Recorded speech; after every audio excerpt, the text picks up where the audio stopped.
Bondage, le S du coup, sadomaso, BDSM. Mais en fait, il me manque une lettre là. c'est le D, enfin, bondage, bonding.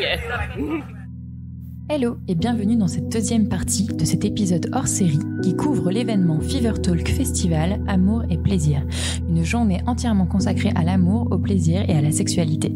Organisée par Fever, l'appli qui ne te laissera jamais à court de bons plans, le 18 septembre 2021 à la Bellevilloise à Paris.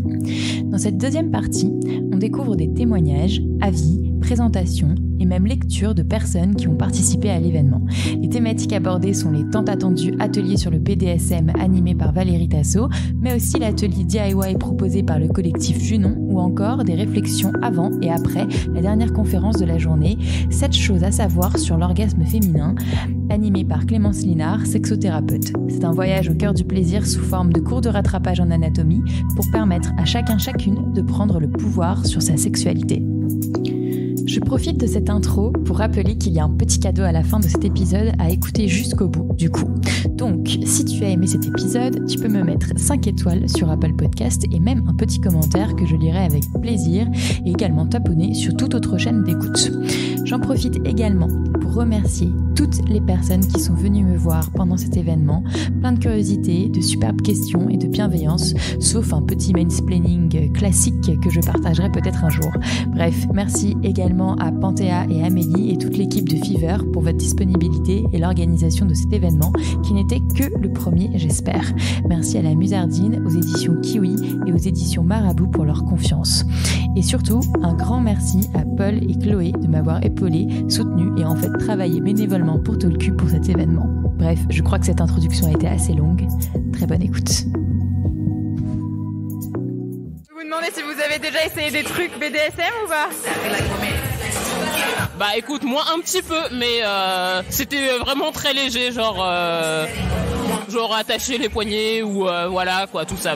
J'ai pas fait grand chose. Je pense que c'est le sujet sur lequel les personnes sont le plus à même, ou en tout cas le plus sensibilisées sur les thématiques du consentement.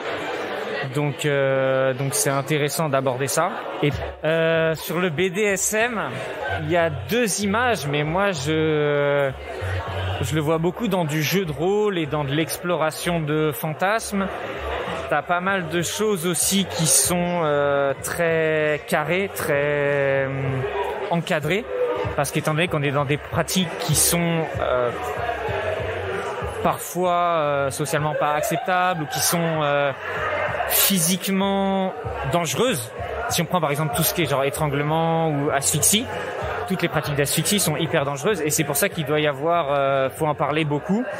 Il faut aussi s'assurer que chaque personne soit au courant de ce qui va se passer. Enfin, du coup, ça amène beaucoup de communication et je pense qu'il y a pas mal de choses qu'on pourrait tirer sans forcément pratiquer le BDSM. Je pense qu'il y a beaucoup de choses qu'on pourrait tirer pour justement améliorer les relations de couple. Bien aimé justement faire la conférence sur le BDSM pour voir de quoi il s'agissait. Bon, moi j'ai eu une petite pratique du BDSM et pour voir ce qui en était dit, comment c'était abordé, parce que souvent dans les conférences je trouve que c'est abordé d'une façon un peu trop sexy, et on oublie un peu les choses de base et comment on fait ça bien quoi. Le fait que les 2 personnes prennent du plaisir, que ce soit safe, etc., etc. Enfin, tout ce que peut englober le BDSM, qui souvent est mis de côté et galvaudé par des films très désagréables. Comme 50 quelque chose. Voilà, par exemple. Et du coup, voilà. Mais j'ai pas pu avoir de place parce que je me suis pris trop tard. Donc voilà. Et c'est quoi, est-ce que je peux te demander, et t'es pas du tout obligé de me répondre, est-ce que je peux te demander c'est quoi une petite pratique du BDSM? Qu'est-ce que une petite pratique? Je suis pas allée dans les choses très très hard. Mais je fais un peu de bondage. Après de la domination psychologique et physique. Mais j'en ai pas allé à des extrêmes vraiment où je pissais le sang et voilà, et on peut rentrer une planète en moi. J'en suis pas là. Donc voilà, pour moi c'est un petit truc, c'est pas hard comme on pourrait le voir. Merci beaucoup d'avoir parlé aussi ouvertement et honnêtement. Oh. Ah non. Moi, ça m'excite pas. Ah. L'épouse acariâtre. L'épouse impose un régime alimentaire à son mari et le gronde pour tous les écarts sans manquer de souligner la disgrâce de sa bedaine. Ça, je suis sûre que ça se fait genre tous les jours, les gens ils savent même pas que c'est du SM. Oui, mais non, il faut que le mec kiffe. Oui, mais sauf qu'il kiffe pas. Non. Voilà. Ouais, ils le prennent pour un jeu, mais c'est bizarre, ouais. C'est pas pour un jeu sexuel, quoi. Attends.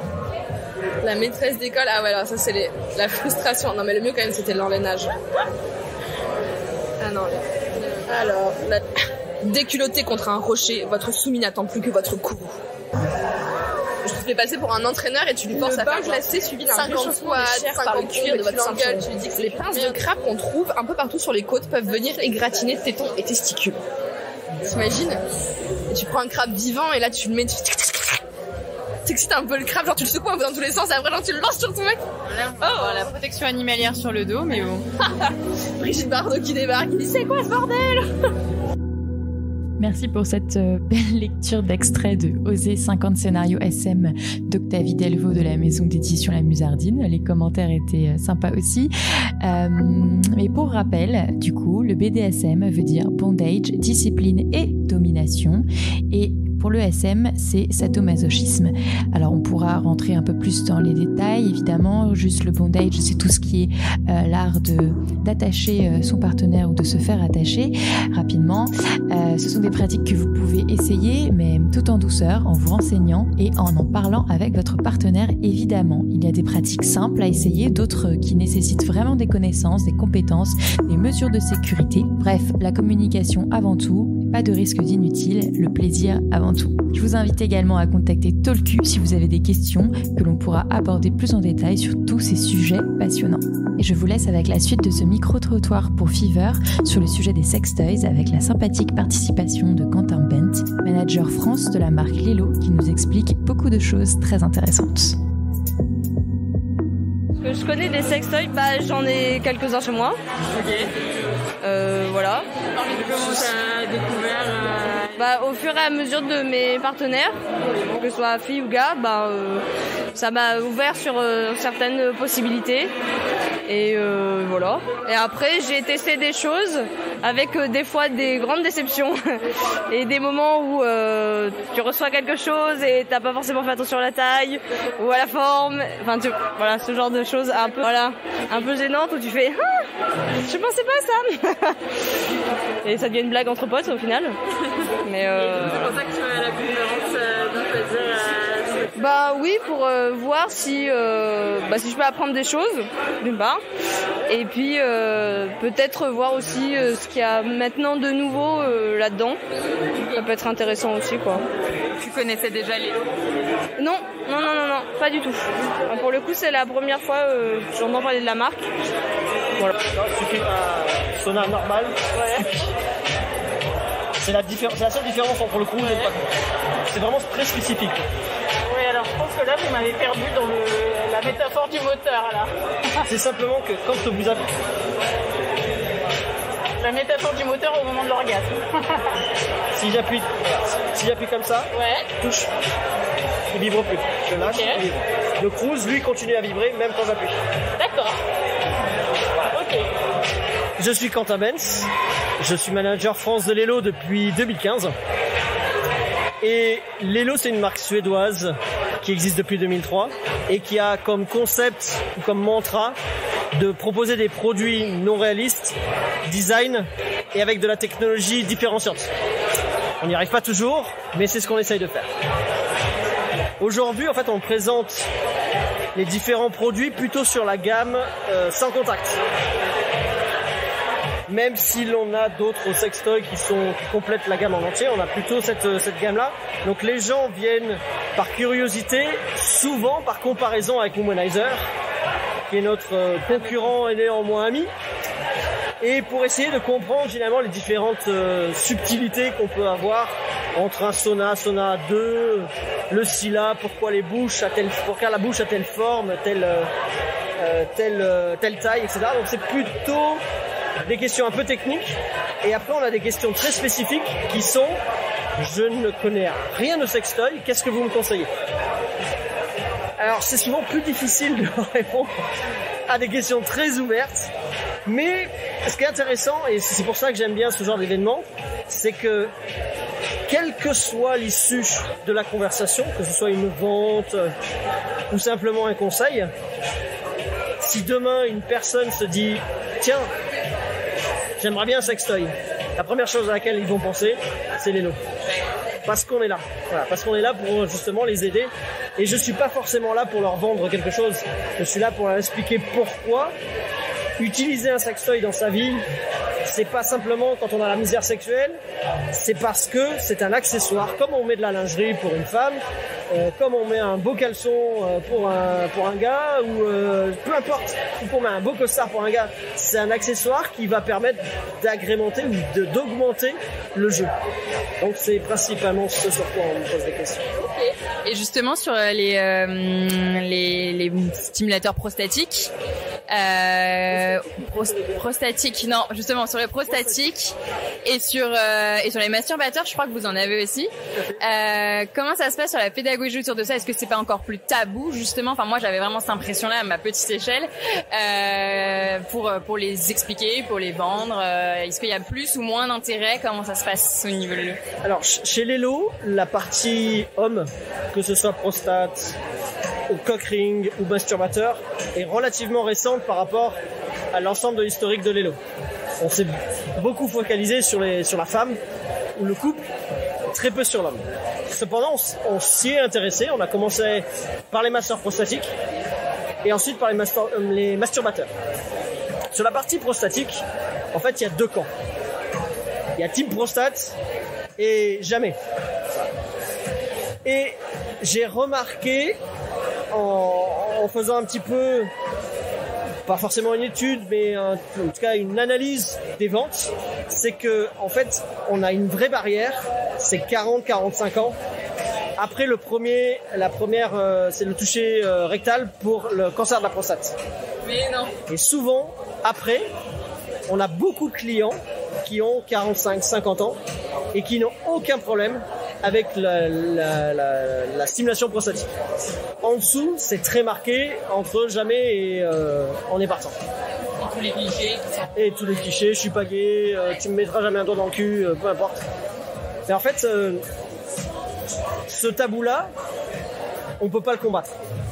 On peut rien faire contre ça. Ça va prendre encore beaucoup de temps. Oui, c'est pas eux qu'on va convaincre, c'est leurs enfants. Mais encore une fois, cette partie de toucher de toucher rectal au moment du cancer de la prostate, ça débloque tout. Parce que de toute façon, ils sont obligés d'y passer. C'est médical. Mais c'est vrai qu'à un temps, on a eu l'idée de promouvoir les masseurs prostatiques en passant sur l'aspect médical, puisque c'est un des outils de prévention du cancer de la prostate. Cependant, c'est compliqué en termes marketing de faire des affirmations médicales quand on est une boîte de sextoy. Donc on sait pas là qu'on s'est axé, mais ça reste vrai. Oui, voilà. Oui, trop bien, merci beaucoup. Je t'en prie. Tellement intéressant, le tabou du plaisir prostatique est donc toujours là, un sujet pour Talku, bientôt j'espère. Bref, on passe à la dernière partie du Fever Talk Festival avec des retours sur la conférence 7 choses à savoir sur l'orgasme féminin animée par Clémence Linard, sexothérapeute. Pour moi, les femmes ont droit à une sexualité épanouie. Et voilà, c'est tout. Est-ce que c'est pas le cas aujourd'hui? Alors moi je pensais que c'était le cas aujourd'hui, mais en discutant avec des copines, je me suis rendu compte que non, c'est vrai que le sexe était encore tabou, même aujourd'hui, quel que soit l'âge, et je trouve ça fort dommage. Du coup, est-ce que je peux vous demander qu'est-ce que vous attendiez de cette conférence sur l'orgasme féminin, et qu'est-ce que vous en avez retenu et appris? Ah, c'est une bonne question. Là, vous y allez. Non, alors moi, ce que je fais comme ça de tête, hein, j'ai appris que l'orgasme est intimement lié en fait à la séduction, que c'est pas quelque chose. C'est quelque chose en fait qui se fait dans la durée, hein. C'est tout un processus qui est très long. La perception qu'on peut avoir lorsqu'on a 20 ans n'est pas celle qu'on peut avoir lorsqu'on a la quarantaine ou la soixantaine, hein. Et puis c'est quelque chose de très spécifique à tout un chacun. Donc chaque femme, si on parlait en fait de femmes, chaque femme a un corps qui est différent, chaque femme a un vécu qui est différent, et tout part de soi en fait. Donc pour avoir une sexualité épanouie, il faut se connaître quoi. Et moi c'est ce que j'ai retenu. Donc mieux on se connaît, mieux c'est, et mieux on interagit en fait avec le partenaire. Donc voilà, c'est ce que moi j'ai retenu. Et donc du coup je me suis inscrit parce que je m'intéresse au développement personnel. Donc l'idée était effectivement de voir en fait les corrélations qu'on peut avoir entre la sexualité telle que moi je l'aperçois et telle que elle, la dame qui est spécialiste en fait l'aperçoit autant pour moi. Donc c'est la raison pour laquelle aussi je suis venu. Depuis là j'ai 38. Ok. Ouais, je réfléchis un peu. Allez-y, hein. Posez toutes vos questions. Non, mais ce que je trouve génial, ce qu'on s'est dit en off, du coup, et que j'aimerais bien enregistrer, c'est que pour vous, s'intéresser à la sexualité, c'est une forme de développement personnel. Mais c'est un développement personnel parce que on peut pas. Moi, de ce que je sais aujourd'hui, du développement personnel, c'est que pour mieux interagir avec les autres, il faut se connaître. Et le développement personnel, en fait, contribue au bonheur de soi. Il contribue aussi à générer des vibrations autour de soi qui sont positives, quoi. Donc, et la sexualité, en fait, s'inscrit dans cette perspective-là. Donc, mieux on se connaît, mieux on est capable, en fait, de partager, en fait, ses désirata avec le partenaire. Donc, pour moi, ça va de soi, en fait, que sexualité et développement personnel sont intimement liés. Et je pense que d'ailleurs, la conférencière, elle l'a souligné, en fait, à la fin. Donc, pour moi, c'est lié. Il n'y a pas en fait de différence entre la sexualité et le développement personnel. Pour avoir une sexualité, une vie en couple épanouie, mais il faut bien se connaître. Il faut bien se connaître. Et c'est un processus qui est très, très, très long. Je peux pas être plus d'accord avec vous. Merci beaucoup. Il n'y a pas de quoi. C'était un plaisir. Le bien-être sexuel et le développement personnel, même combat? En tout cas, moi je suis convaincue. Merci beaucoup à ce monsieur pour ce témoignage. Bref, on arrive à la fin de ce micro-trottoir. Merci beaucoup de l'avoir écouté jusque-là. Je vous laisse avec quelques dernières pépites. La rencontre de Claudie Coudreau, fondatrice de l'Institut du bien-être sexuel, de Nadège Lefort, thérapeute énergéticienne spécialisée dans le soin de l'intime et de l'endométriose, sexothérapeute et érothérapeute, mise en relation possible grâce à Nathalie Giraud, fondatrice du Piment Rose. Une belle rencontre également du Fever Talk. Et enfin, vous pourrez écouter des participants de l'atelier du collectif Junon qui donne envie de dessiner et sculpter des clitos, vulves, seins, pénis ou testicules à foison, ou comment lier créativité et découverte de son anatomie. Merci encore et à bientôt. J'ai créé l'Institut pour l'harmonie sexuelle qui va permettre à tout le grand public d'être au courant de plein de choses assez originales qu'on n'a pas ailleurs. Hein, c'est-à-dire que on sait que, par exemple, il n'y a que 2 types d'orgasmes, mais qui peuvent se mélanger et que les hommes en ont plein et ils connaissent rien, que les femmes connaissent pas non plus tout leur potentiel, qu'il y a une capacité à aller dans l'extase pour les uns et les autres, et que c'est un peu ça le but, c'est que les hommes et les femmes soient de plus en plus à l'aise avec leur sexualité. Les hérotypes, c'est une méthode qui a été créée par Laura Pinson, la créatrice des hérotypes. Et ça vient nous parler, les hérotypes, d'un archétype au sens de l'érotisme, de la rencontre et de l'union amoureuse et sexuelle. Donc, on a tous en nous différents hérotypes. Laura en nomme plusieurs, l'hérotype primal, le sensitif, l'éthéré, le transgressif, le versatile, qui sont tous les 5 des hérotypes incarnés, et elle parle aussi d'hérotypes sublimés, l'alchimiste, l'architecte et l'artiste.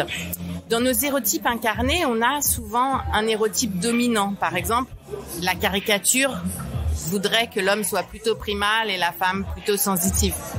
Mais en fait, c'est pas si simple que ça. On peut avoir plus qu'un hérotype, non seulement au cours de notre vie, en fonction de nos rencontres, de notre partenaire, de notre âge, de notre évolution, mais on peut aussi changer d'érotype au cours d'un même rapport sexuel. Par exemple, je vais avoir envie de commencer en mode sensitif, dans une ambiance un peu tamisée, et puis le désir, le plaisir va me submerger. Je vais avoir envie d'aller vers le primal, pourquoi pas vers le transgressif, et en fin de l'acte sexuel, avoir envie de me connecter vraiment à mon partenaire au niveau énergétique et peut-être aller explorer mon érotype éthéré. Donc même au sein d'une même relation, en fait, on peut changer d'érotype. Est-ce que Laura... Je vais vous déconcentrer tout petit peu en posant des questions. Je vous regarde juste. Là, vous créez quoi, du coup? Alors moi, je copie sur madame, clairement, pour créer des seins. Des seins. Voilà, des petits a priori, mais des seins. Deux, une paire. Une paire de seins. Ok. Une paire de seins. Là, moi j'ai fait un clitoris. Ah oui, déjà. Avec une vulve. Et là, je suis en train de faire un pénis. Il durcit, il durcit assez vite. Mais il y a eu plusieurs moments où il se refermait du coup. C'est cool d'avoir fait aussi l'ensemble de la vulve, quoi, pas que le clitoris. Oui, bah oui. Enfin, presque l'ensemble du coup. Bah, parce qu'en fait, au début, je voulais faire un clitoris comme ça là, qui fait de muscu, qui monte le bras. Mais j'avais pas encore assez de minutie là. Okay. Je suis allée sur un truc plus anatomique. Okay. Les seins sont vraiment pas mal. Et de ce côté-là, clitoris aussi? Non, pas du tout. Alors moi, je vais essayer de faire un pénis, effectivement. Ouais. Ok. Tu vois. Et puis, je voudrais que ces bourses, elles soient quand même bien descendantes, quoi. Genre, je voudrais que la gravité joue, quand même. Ok. Bon, je vous laisse finir ça. Merci. Merci. Merci.